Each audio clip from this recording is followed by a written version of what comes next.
આ 8 કામ મહિલાઓએ ક્યારેય ન કરવા જોઈએ. નમસ્કાર મિત્રો, આપણી ચેનલ પર આપ સૌનું સ્વાગત છે. મિત્રો, દરેક વ્યક્તિની સુખ સમૃદ્ધિનો આધાર ઘણું ખરું ઘરની સ્ત્રી પર હોય છે, જે ઘરના તમામ કામ કરે છે અને સૌનું ધ્યાન રાખે છે. પરંતુ અમુક કામ એવા છે જે મહિલાઓએ ન કરવા જોઈએ. આપણા શાસ્ત્રોમાં બહુ દીકરીઓની અમુક આદતો વિશે જણાવવામાં આવ્યું છે, જેના કારણે ઘરમાં દરિદ્રતા આવે છે, જ્યારે અમુક આદતો એવી પણ છે જે ઘરમાં સુખ સમૃદ્ધિ લાવે છે. તો ચાલો જાણીએ કે મહિલાઓએ કયા 8 કામ ન કરવા જોઈએ. સાવરણીને પગ લગાડવો. પહેલી વાત છે સાવરણીને પગ લગાડવો. જે ઘરની મહિલાઓ સાવરણીને પગ લગાડે છે અથવા પગથી ઠોકર મારે છે, ત્યાં ક્યારેય લક્ષ્મીજીનો વાસ નથી હોતો. આવા ઘરમાં હંમેશા દરિદ્રતા છવાયેલી રહે છે. માનવામાં આવે છે કે સાવરણીમાં દેવી લક્ષ્મીનો વાસ હોય છે. પગની ઠોકરથી દરવાજો ખોલવો. ત્રીજી વાત છે પગની ઠોકરથી દરવાજો ખોલવો.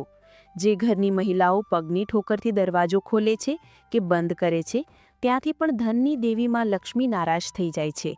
તેથી જો તમારા ઘરમાં આવું થતું હોય તો તરત જ રોકો.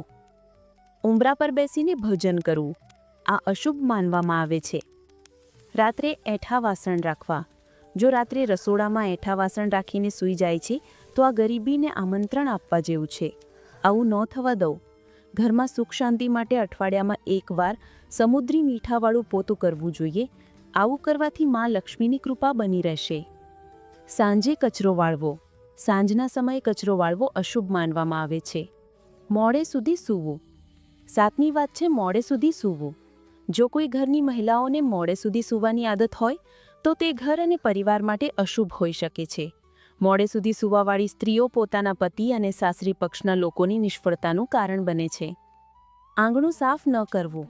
8મી વાત છે જે મહિલાઓ સવારે વહેલા ઉઠીને પોતાનું આંગણું સાફ નથી કરતી, તેવા ઘરમાં દેવી લક્ષ્મી ક્યારેય પ્રવેશ નથી કરતા. ઘરની મહિલાઓએ સવારે ઉઠ્યા પછી આંગણામાં પાણી છાંટવું જોઈએ અને સફાઈ કરવી જોઈએ.